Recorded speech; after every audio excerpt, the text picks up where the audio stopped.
Ako ang inyong Lolo Pael, at ito ang aking kwento. Luto ni Nanay. Naglabasa ng mga estudyante pagkatapos i-anunsyo ng kanilang profesor ang class dismiss. Bit-bit ni Jado ng kanyang bag at mga libro palabas ng silid.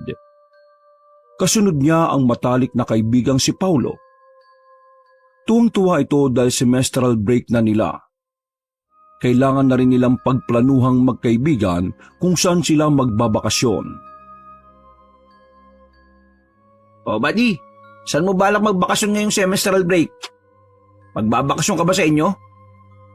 Tanong ni Paulo kay Jado nang papunta na sila sa gazebo. Oo, bibisitahin ko si nanay. Halos 1 taon na rin kasi akong hindi nakakauwi sa Capiz eh. Alam niyo na, abal tayo sa pag-aaral. Laki sa Maynila ang kaibigan niyang si Paulo, samantalang siya ay laki sa probinsya ng Capiz. Sa Maynila lang siya nag-aral dahil sa ama niyang may iba ng pamilya.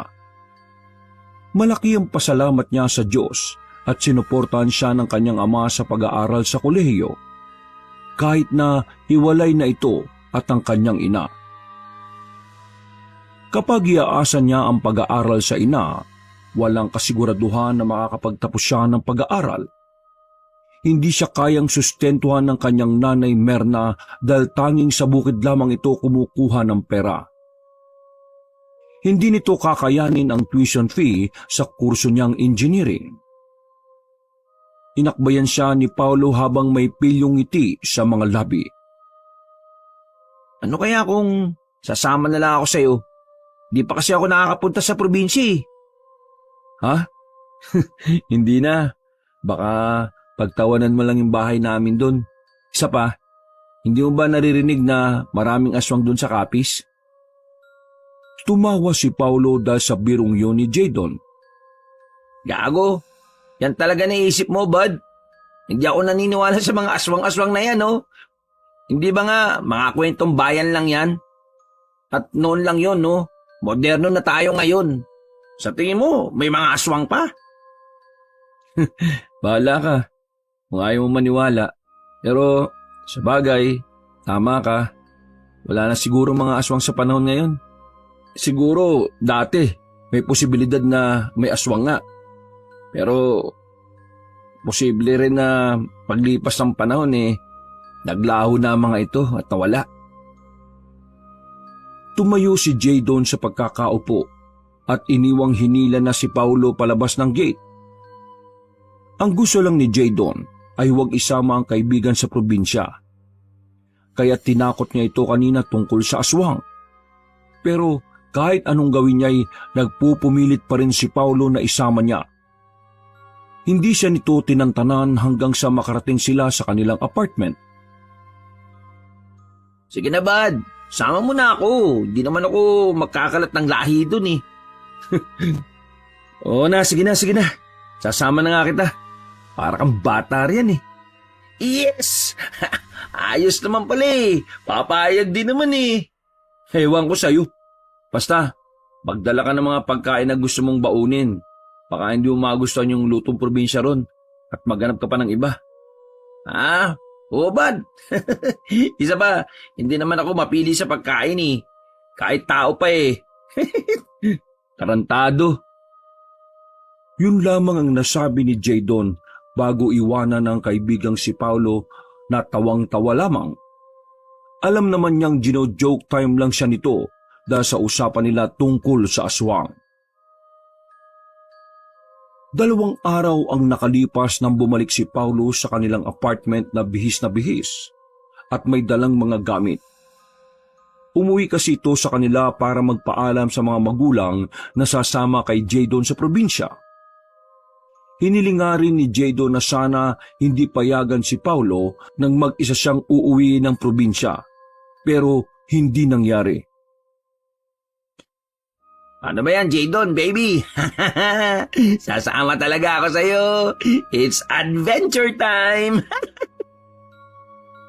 Hinagisan niya ang kaibigan ng tuwalya sa muka.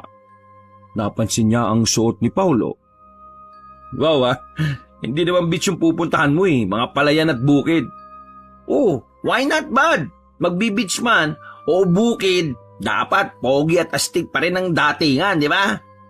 Ay nako, ewan ko sa'yo.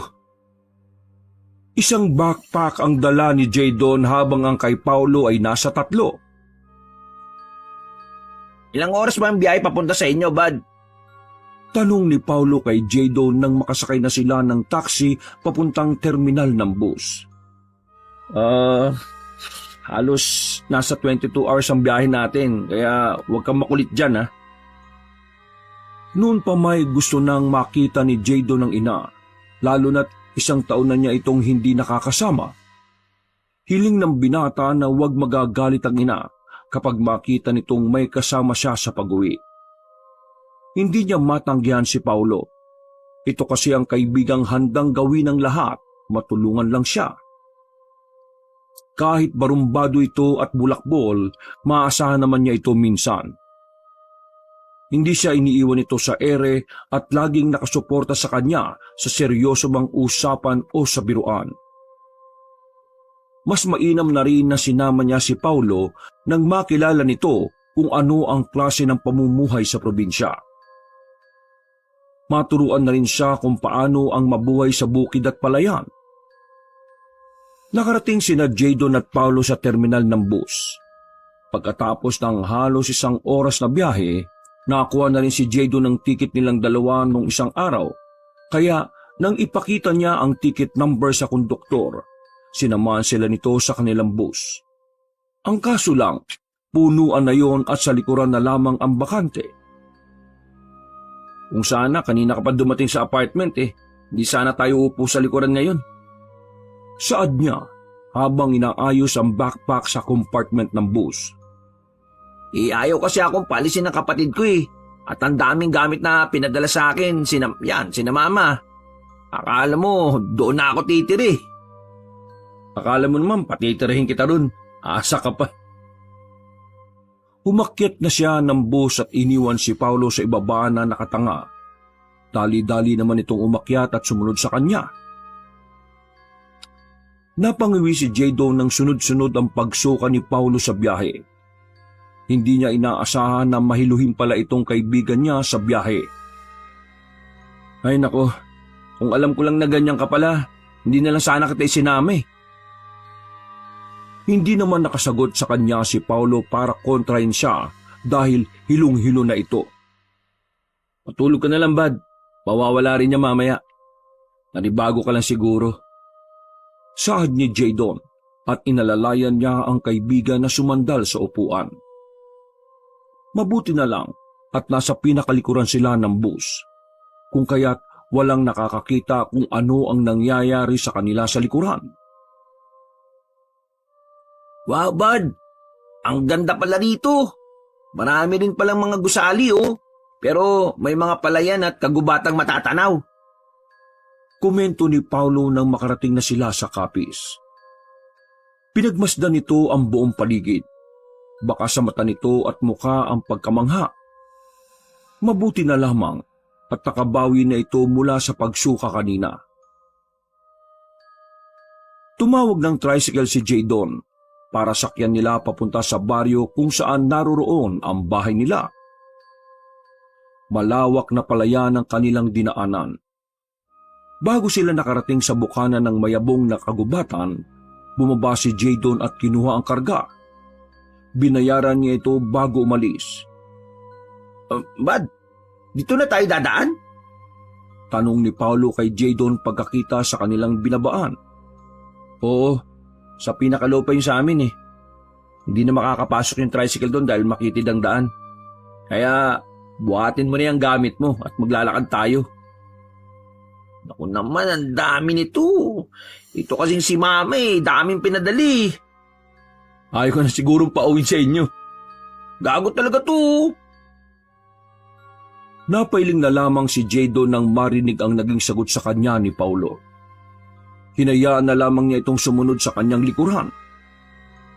Nasasabik na ang binata na makita ang kanyang nanay Merna at ang kwentuhan nito ng mga naging karanasan niya sa Maynila. Tumigil si Jadon na makarating na sila sa harap ng kanilang malaking bahay. Gawa yon sa kahoy at ang bubong ay gawa naman sa pawid. Ito na ang bahay namin. Saad niya. Wow, ang laki rin pala ng bahay niyo, buddy. Hindi naman, sakto lang. Oh, siya. Diyan ka na muna ha. Tatawagin ko lang si nanay. Baka magulat kung pinapasok agad kita nang hindi niya alam. Inilagay ni Jadon ang bag sa isang mesa na naroon sa bakuran. Tambayan nila yun noon ng mag-ina kapag tapos na silang kumain o naghihintay na sumapit ang dilim. Doon sila nagkukwentuhan ng kung ano-ano. Nay! Nay! Nandito na po ako! Nay! Sigaw niya. Ilang tawag pa ang ginawa ni Jadon bago bumukas ang pinto. Lumabas doon ang nasa 45 anyos ng babae. Medyo kulubot na ang balat nito. Nakasuot ng saya at may hawak na kutsilyo. Kinilala ng babae kung sino ang panauhin sa labas at ang sumisigaw. Nang makilala ang anak, nabitiwan nito ang kutsilyo saka tinakbo ang pagitan nila ni Jadon. Anak, ilan ka dumating? Kumusta ka na? Masayang niyakap ng maigpit ni Jadon ang ina at maluhaluhang initian nito. Nay, miss ko na kayo. Pasensya na at ngayon lang ako nagkaroon ng oras na magbakasyon dito. Semestral break kaya dito ang napili namin ng kaibigan ko na magbakasyon. Bumitaw ang nanay niya sa pagkakayakap at tiningnan si Paulo na nasa kanyang likuran. Bakit hindi mo sinabi sa akin na may panauhin ka palang kasama? Sana'y nag-abiso ka na uuwi nang makapaganda man lang ako ng masarap na makakain ninyo. Mabuti na lang at nakabili ako ng baboy kanina. Kamot-kamot sa kanyang batok si Jadon dahil sa sermon ng kanyang ina. Kinurot pa siya nito sa kanyang tagiliran. Ano nga bang pangalan mo, iho? Baling ni Manang Merna kay Paulo. Ako po si Paulo, tita. Ganun ba, Paulo? Maligayang pagdating dito sa probinsya. Ako naman si Merna, ang nanay ni Jadon. Nakangiting pakilala ng ginang. Nako, papasukin mo sila. Saglit lang ha at ipagluluto ko kayo. Sigurado akong pagod kayo sa biyahe. Sige po, Nay. Salamat po at pasensya na talaga. Inirapan lang si Jadon ng ina bago ito pumasok sa loob ng kanilang bahay. Oh, ang bait ng nanay mo, Jadon. Hindi tulad mo. Sinuntok niya ito ng mahina sa braso bago tinalikuran. Tawang-tawa naman ito na nakasunod sa kanya. Dinala ni Jadon si Paulo sa kanyang silid. Tabi tayo sa kama ha. Walang ibang silid dito kaya pasensya ka na, buddy. Naku, wala yung bud. Sanay naman tayong magkatabi ron sa apartment sa Maynila eh. Ayaw mo nun, may katabi kang pogi. Sus, sige, bisyo mo yan eh. Pagpatuloy mo. Tumawa na lamang si Paulo dahil sa naging sagot niya. Inayos na muna nila ang kanilang mga gamit bago lumabas ng silid. Nang pumunta silang dalawa sa kusina ay nakahanda na roon ang pagkain at naghahain na ng kanin si Manang Merna. Kumain na kayo. Nakangiting anyaya sa kanila ng ginang. Sige na, maupo ka na't huwag ka na mahiya. Saad ni Jadon habang nakatingin kay Paulo. Naku, maraming salamat po talaga, Mang Merna. Sarap nitong pagkain, oh. Sakto po, paborito ko po itong adobong baboy. Sambit ni Paulo at sumunod na ring sumandok ng kanin. Sa mga oras na yon, nakatayo lang si Jadon at takang-taka kung saan kumuha ng pera ang nanay Merna niya para makabili ng baboy. Sa pagkakaalam niya kasi, mahal ang presyo ng karni ng baboy sa palengke. Pero isiniwalang kibo niya ang napansin at naisip. Isiniksik na lamang niya sa isip na baka nagbenta ng palay at bigas ang ina. Umupo na rin siya at kumain. Tinawag niya pa ang kanyang nanay Merna, ngunit nakaalis na ito at tumungo sa likuran ng kanilang bahay. Ang sarap ng luto ng nanay mo, bud. Hindi naman yon may tatanggi ni Jaydon. Simula noon, masarap nang magluto ang ginang. Kaya't napaibig ng kanyang nanay Merna ang kanyang ama. Ngunit sa kasamaang palad, naghanap ng ibang babae ang tatay niya at iniwan sila nito sa probinsya. Tanggap naman yon ni Jaydon. Pinaliwanag naman sa kanya yon ng nanay Merna niya na ang pag-ibig minsan mapaglaro at nag-iiwan ng malaking sugat sa puso. Kaya't itinatak ni Jaydon sa isipan na kapag siya ay iibig, hindi niya sasaktan ng babae, kundi mamahalin niya ito ng buong puso. Dahil ayaw niyang matulad sa ama na iniwang luhaan ng kanyang ina. Uy, Don, hindi mo ba ako ipapasyal? Pukaw sa kanya ni Paulo na siyang nagbalik ng kanyang diwa sa realidad. Ha? Hindi, masyal ka mag-isa. Saan naman to? Tumawa na lamang si Jaydon sa naging reaksyon ng kanyang kaibigang si Paulo.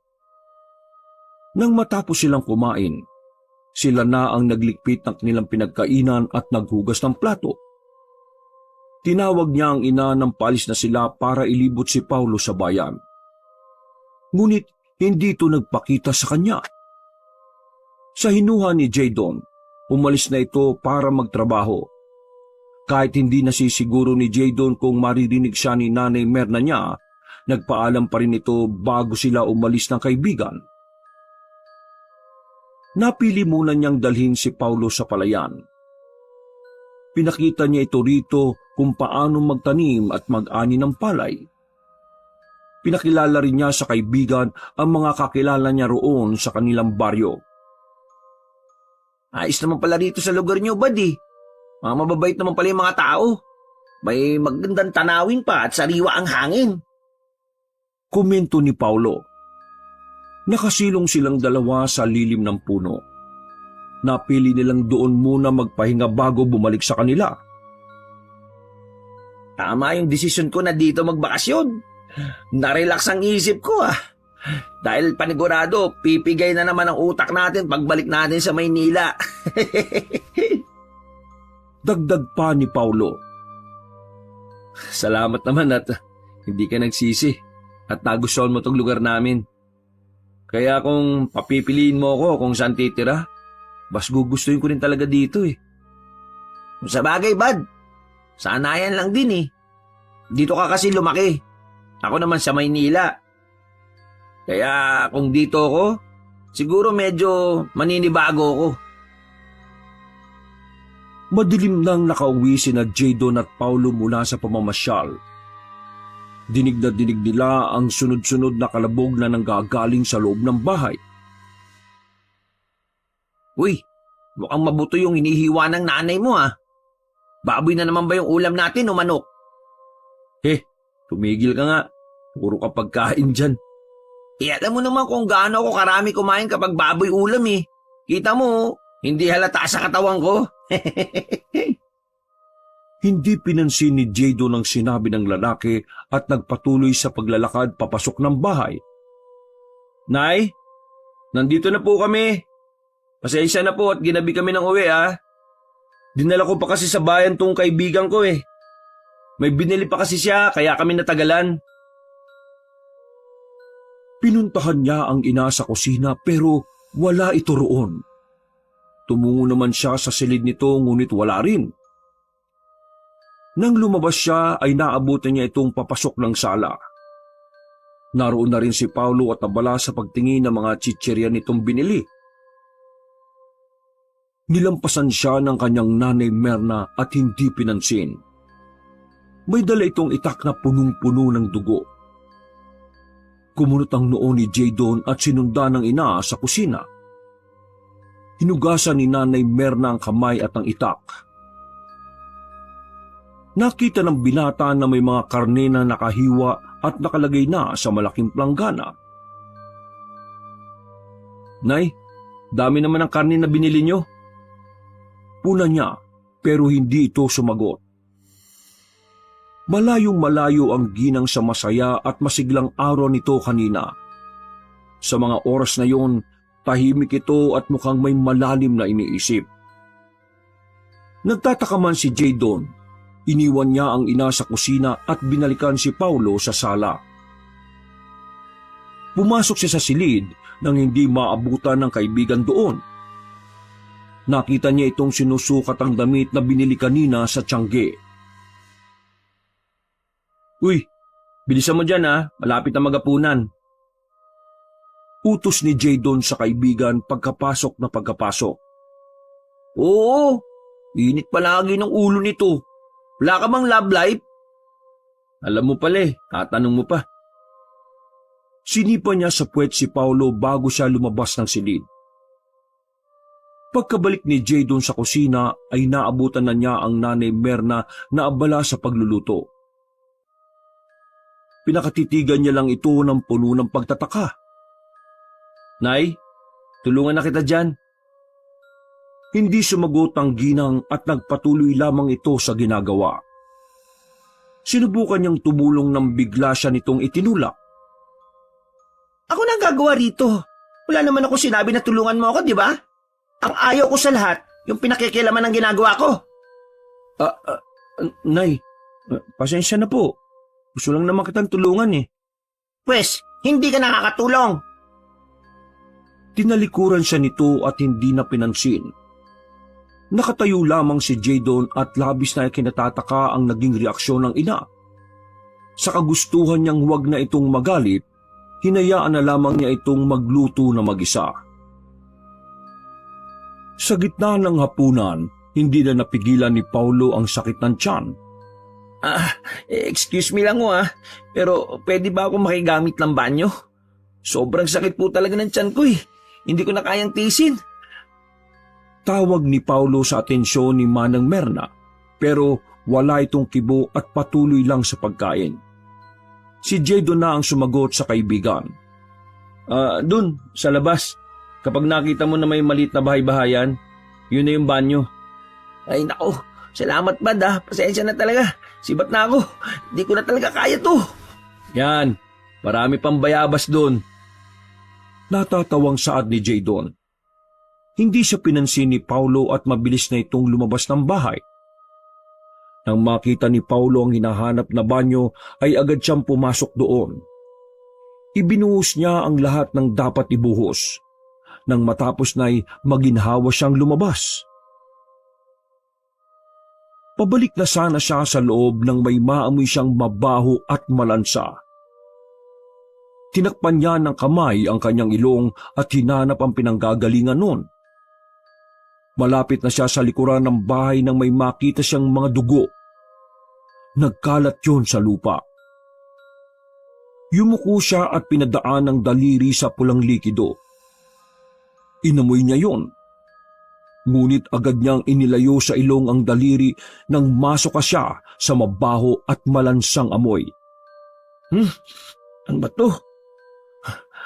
Panis na ba yung baboy na iniwan ni Manang Mernan at niluto? Bulong niya sa sarili. Pag-angat ni Paulo ng tingin, nakita niya ang isang putol na kamay ng tao na nakasilid sa isang dugoang sako. Nakasandig yon sa haligi ng isang kamalig. Nanlaki ang kanyang mga mata, kasabay ng kalabog ng kanyang dibdib. Simula nang sumakit ang tiyan niya'y kung ano-ano na ang nakikita niya. Akma na sana niya itong titingnan nang biglang may nagsalita sa kanyang likuran. Anong ginagawa mo dyan? Paglingon ni Paulo ay si Manang Merna yon. Tita, ikaw pala. Ano kasi, Nilingon muli ni Paulo ang sako na naroroon at hinanap ang kamay na nakita kanina. Ngunit wala na yun doon. Naisip ng binata na baka guni-gunin niya lang yon. Kumusta ang pakiramdam mo? Tanong niya sa kanya. Ayos naman po, tita. Salamat po uli Pasensya na po at hindi ako nakakain ng hapunan. Hindi maipaliwanag ni Paulo ang nararamdaman. Iba ang kutob niya sa mga oras na yon. Hindi pwedeng namamalikmata lang siya. At sa klase ng titig na ibinibigay sa kanya ni Manang Merna ay iba ang kanyang pakiramdam. Ayaw man ni Paulo husgahan ang pagkatao ng ina ni Jadon pero kinakailangan niya lang makasiguro. Ay, sige po, tita. Pasok na po ako sa loob. Nilampasan niya si Manang Merna, ngunit nilungon din ng makalagpas.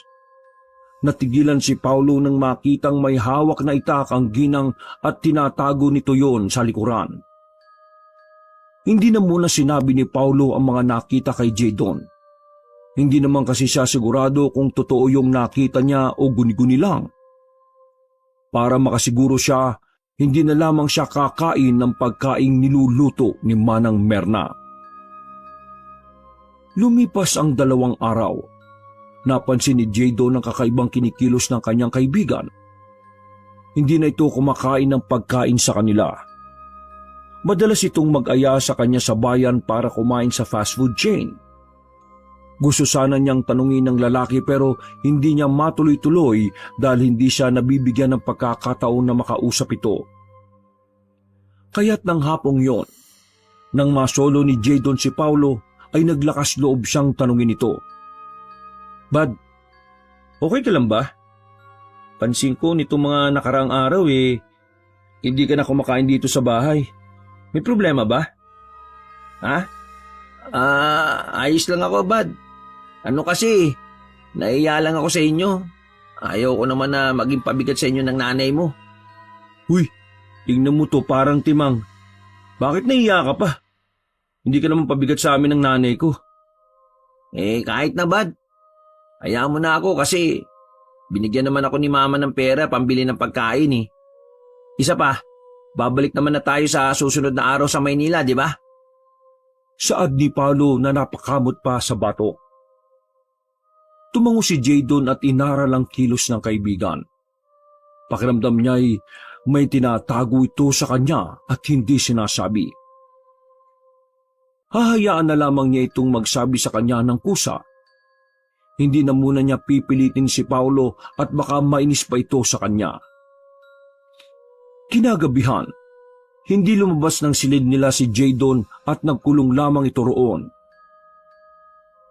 Anak, bakit ayaw sumabay ng kaibigan mo sa atin na kumain? May problema ba sa luto ko? Tayo niya. Natigil sa pagsubo si Jadon nang marinig ang tanong na yon ng kanyang nanay. Tiningnan niya ito. Kita niya ang irita sa mukha ng ginang. Hindi, Nay. Kinausap ko siya kanina at ang sabi niya, nahihiya raw siya sa atin kaya bumibili na lang siya ng pagkain sa labas. Abay, pagsabihan mo yung kaibigan mo, Don. Kung ayaw niya sa luto ko, umuwi na siya sa Maynila. Don ang pangalan ni Jadon. At galit na pinagsabihan siya nito ng kanyang nanay.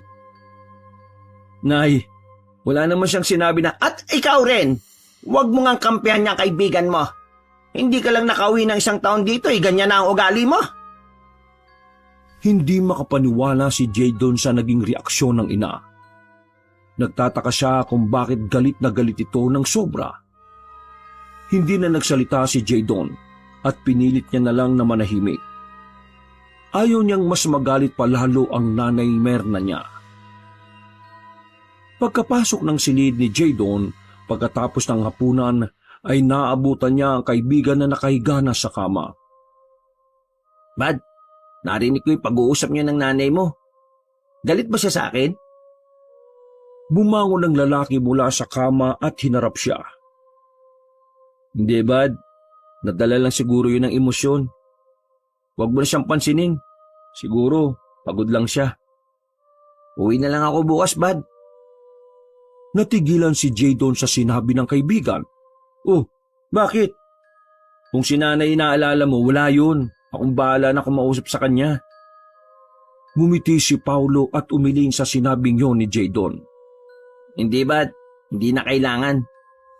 Ha? Oo, edi sige. Ikaw ang bahala. Tiningnan na lamang ni Jadon si Paulo na bumalik sa pagkakahiga. Siya naman ay humiga na rin sa kanyang kama. Kinabukasan, Bad, sama talaga ng pakiramdam ko. saad ni Paulo habang nakahawak sa kanyang tiyan. Napahinga ng malalim si Jadon dahil doon. Iritang-irita si Paulo dahil simula pa kanina ito pabalik-balik ng banyo. Ano ba naman kasi nakain mo? Yan kasi, puro fast food laman ng tiyan mo eh. May gusto akong kainin, Bad. May niluto ba nanay mo? Sagot ni Paulo. Ha? Masakit ang tiyan mo pero gusto mo kumain? Binatukan ni Jadon ng lalaki sa ulo. Hindi maintindihan ni Paulo ang pakiramdam. Kagabi pa siya ganoon, kaya't hindi na siya nakakain ng hapunan. Iniisip nga niya na baka nasobra na siya sa pagkain ng fast food. Ayaw pa naman niyang magkasakit pagbalik ng Maynila. Kumain ka di paghahanda kita. Baka sa kinakain mo yan, iho. Si Manang Merna nakadarating lang mula sa palayan ang maghahain ng pagkain. Nay, ako rin gusto ko ng karne. Si Jadon na lumapit sa ginang at nagmano. Hindi na sumagot si Manang Merna at tumungo na ito sa kusina. Sinamahan ni Jadon si Paulo sa banyo at nagsusuka na ito. Iiling-iling siyang nakatitig dito. Yan na nga ba sinasabi ko sa iyo eh. Ayaw mo naman maniwala. Yan tuloy, napala mo. May gamot ako ron para sa diarrhea, Bad. Inumin mo yon pagkatapos mong kumain mamaya, ha? Hinang-hina si Paulo na bumalik sa itaas ng bahay kaya't inalalayan nito ni Jadon. Nang makita ni Paulo at Jadon ang nakahaing karne sa mesa, bigla silang natakam at dali-daling tumungo sa mesa. Gustong-gusto nila ang amoy ng niluto ni Manang Merna. Hinayaan sila ng ginang na ubusin ang niluto nito. Tuwang-tuwa dahil naubos ng dalawa ang pagkain. Sa fast food talaga siguro sumakit yung tiyan ko, Bad. Alain mo, nawala kanina nang kumain ako ng luto ng nanay mo. Masayang saad ni Paulo. Ayaw mo kasing maniwala eh. 2 araw ka ba namang sunod-sunod na puro fast food yung kinakain? Pambihira oh. Tiningnan ni Jadon ang kaibigan. Tinitigan niya itong mabuti. Hindi alam ng binata kung bakit sa paningin niya ang kaibigan ay isang masarap na karne. Natakam bigla si Jadon at nakaramdam muli ng gutom. Ngunit ipinilig niya ang ulo. Ibinaling niya ang paningin sa ibang parte at pinipigilan ng kakaibang nararamdaman sa loob niya. Gabi na, pero hindi makatulog ng maayos si Paulo. Sigurado siyang may mali sa katawan niya dahil sa kalagitnaan ng gabi kumakalam ang kanyang sikmura. Gusto niyang kumain ng sariwang karne. Tumayo siya mula sa kama. Dinungaw niya ang kaibigan si Jadon ngunit ganun na lamang ang panlalaki ng mga mata ni Paulo nang makita ang kalagayan ng kaibigan. Bad, anong nangyari sa iyo? Binuksan niya ang ilaw at dinaluhan ito. Namamaluktot si Jadon habang nangingisay ito. Malakit ang pawis sa mga braso nito na parang laway. Nanlilisik ang mga mata. Manang Merna! Manang Merna! Iniwan niya ang kaibigan sa silid at tumakbo si Paulo sa silid ng ginang. Ngunit nang buksan niya ang pinto, walang tao roon. Tinungo niya ang kusina ngunit maging doon ay wala ito. Nakarinig ng kalagbog si Paulo mula sa silid ni Jadon. Tumakbo siya at tiningnan ang kalagayan ng kaibigan.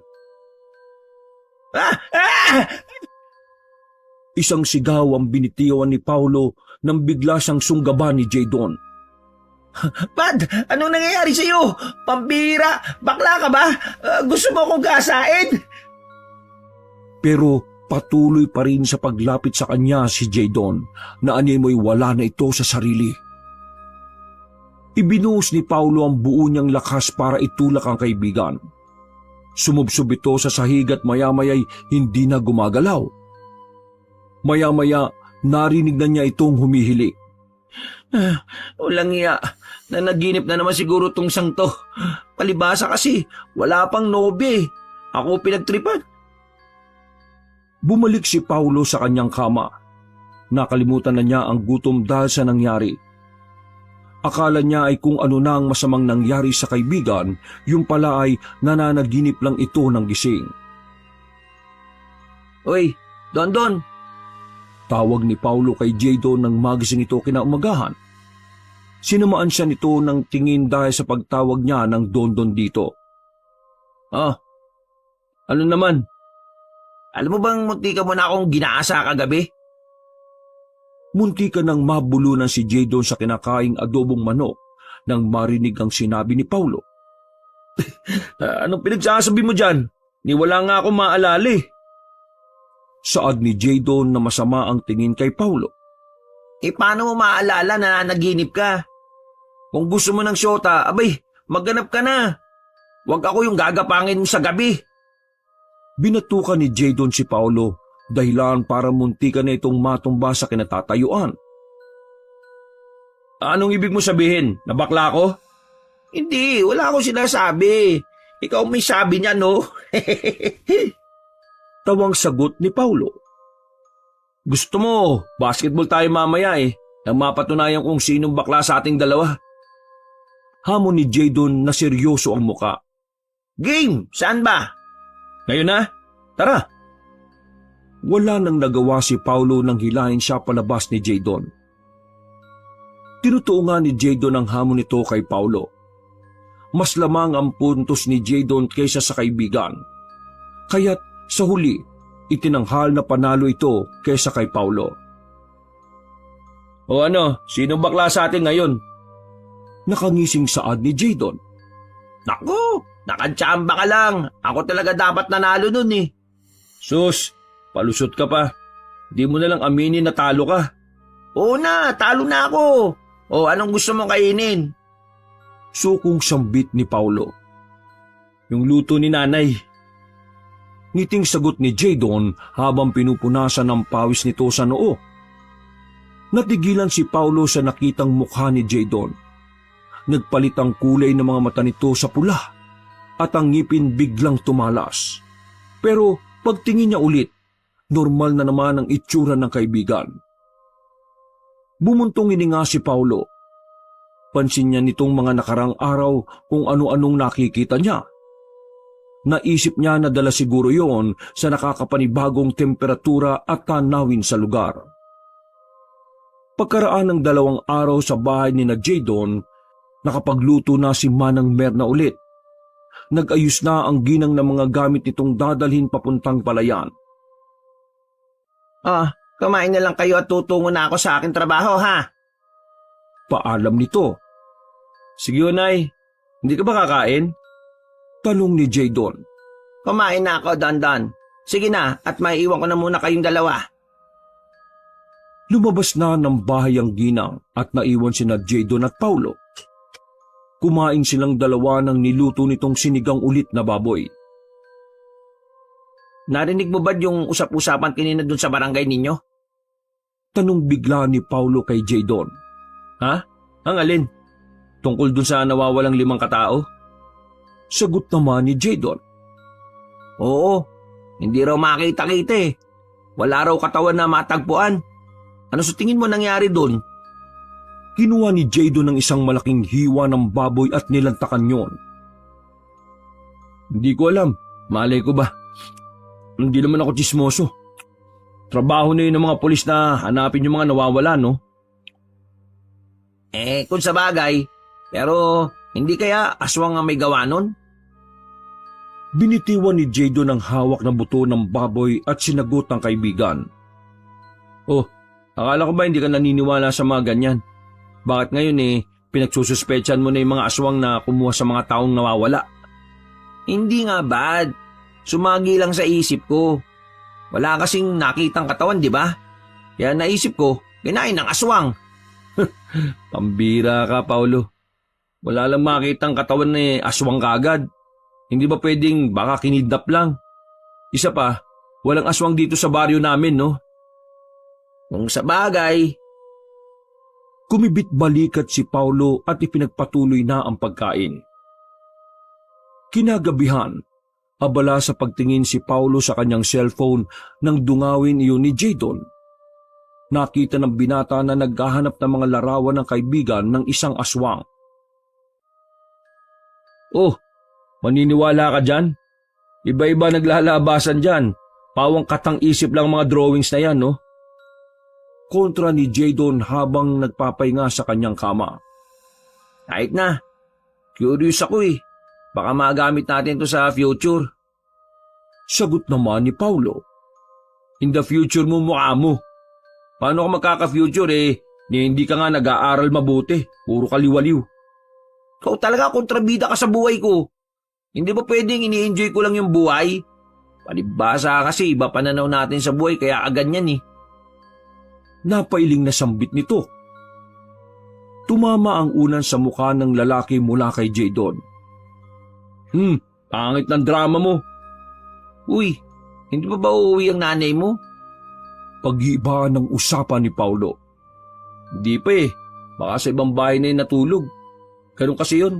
Kapag hindi na nakakauwi ng 6:00, ibig sabihin nakatulog na sa ibang bahay. Tumango si Paulo at ipinagpatuloy ang pagbabasa sa artikulong nakita. Nang gabing yon, habang natutulog si Paulo ng mahimbing, hindi niya namalayan ang nangyayari kay Jadon. Kumakalab na naman ang sikmura ni Jadon at gusto niyang kumain ng sariwang karne. Unti-unting humaba ang kuko ng lalaki at mga ngipin nito. Pinatungan niya si Paulo habang naglalaway. Naalimpungatan naman si Paulo ng mga oras na yon. Nakita niya si Jadon na naglalaway na mapupula ang mga matang nakapatong sa kanya. Sa gulat, naitulak niya ito ng malakas. Agad na tumayo si Paulo at binuksan ang ilaw. Animoy, tinakasan siya ng bait nang makita ang kaibigang si Jadon na nagpalit ito ng anyo. Ganun na ganun ang nakita niya mga litrato sa internet. Aswang! Utal-utal na sambit ni Paulo. Mabilis siyang lumabas ng salid at tumungo sa kusina. Kumuha siya ng patalim doon, ngunit mabilis si Jadon gumapang. Hindi na ito ang kaibigan niya. Aswang na si Jadon. Hindi makapaniwala si Paulo sa nangyari sa kaibigan. Nanginginig ang kamay niya nang harapin ito.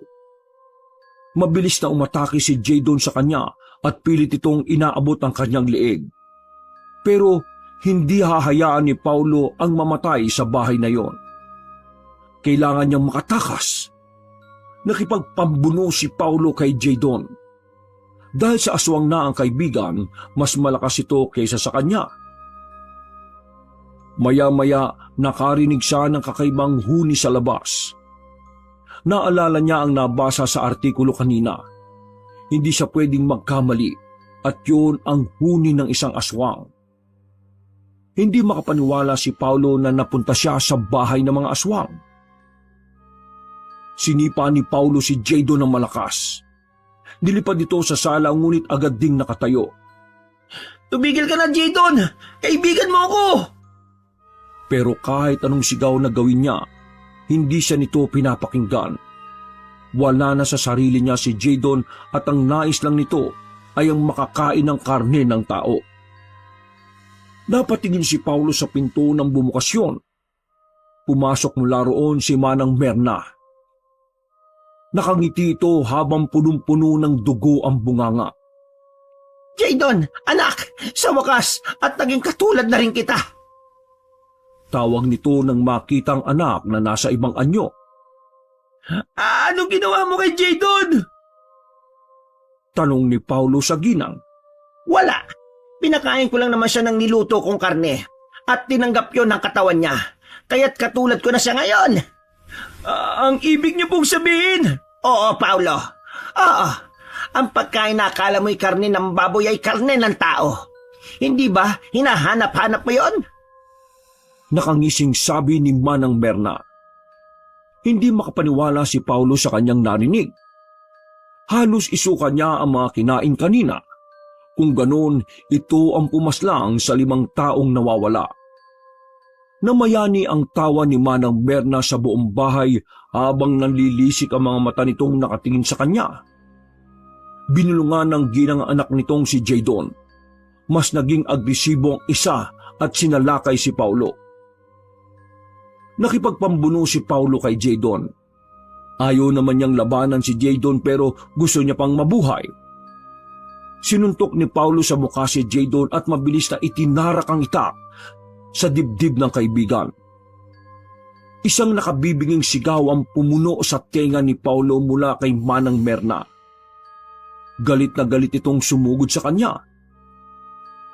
Umiling si Paulo at naiyak sa pangyayari. Hindi siya makapaniwala na napatay niya ang matalik na kaibigan. Sinunggaban siya ni Manang Merna at mabilis na kinalmot sa braso. Ramdam ni Paulo ang sakit mula roon. Hinila siya ni Manang Merna sa braso at agad nitong inihagi sa dingding. Napaubo si Paulo sa malakas na pagtama ng kanyang likod. Sinakal agad siya ni Manang Merna ngunit mabilis na kinapa ni Paulo ang nabitiwang itak. Saka mabilis yung itinusok sa dibdib ni Manang Merna. Habol ang hininga at walang lakas na napasandal si Paulo sa dingding. Sinabunutan ng sarili at napahilamos sa kanyang mukha. Hindi niya lubos matanggap na siya ang pumatay sa kanyang matalik na kaibigan. Sa mga nangyari, baon ni Paulo ang mga natutunan niyang pagbalik sa Maynila. Natutunan niya na dapat hindi agad siya basta-basta magtitiwala sa mga taong kanyang bago lamang nakilala at sa ibang bagay, lalo na sa pagkain nito. Simula noon, kinikilatis muna ni Paulo ang mga nagiging kaibigan at pagkaing binibigay sa kanya bago niya ito tanggapin at patuloyin sa kanyang buhay. Wakas!